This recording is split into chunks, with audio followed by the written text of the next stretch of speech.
This is African American History is American History.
President Johnson addresses a joint session of Congress to push a voting rights bill aimed at ending discrimination.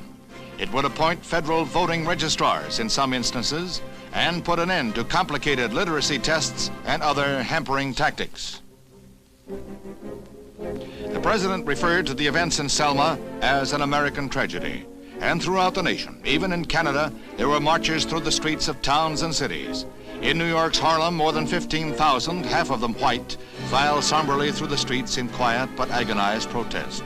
The events in Selma had been brought to a climax by a nighttime attack on a white Boston minister by white men. He died 2 days later, many feeling he suffered martyrdom in the cause of civil rights and voting discrimination. The next day, 4 men were held for his murder.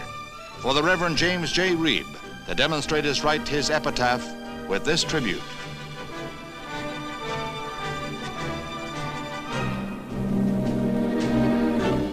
Selma sprang overnight from an obscure southern town to the front pages of world newspapers.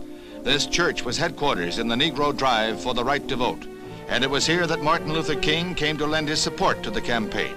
He pointed out that from Selma's 14,000 Negroes, only a few more than 300 had been registered at the polls. When one group set out to march to the Capitol at Montgomery, the procession was broken up violently by state troopers and sheriff's deputies.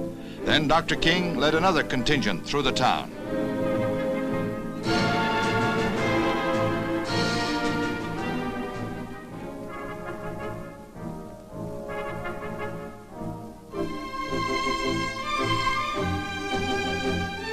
This time there is no violence.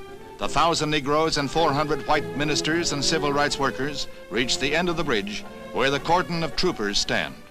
They are ordered to turn back.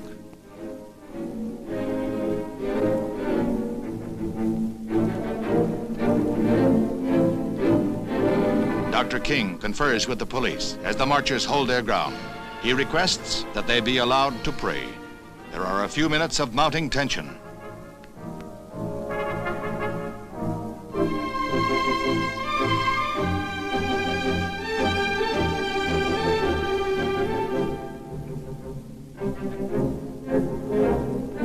The request to pray is granted, and they kneel in the streets. Informants say that Dr. King turned his marchers at the behest of the White House, an arrangement that had been made in advance to avoid a confrontation that could only end in bloodshed.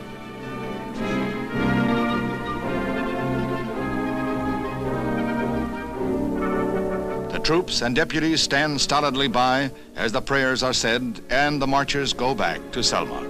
This Alabama town will go down in the history books as a turning point in the civil rights drive. From the halls of Congress to the smallest crossroads hamlet, people can understand the plea that no American can have freedom and justice unless there is freedom and justice for all. In Selma, there is a lesson to be learned.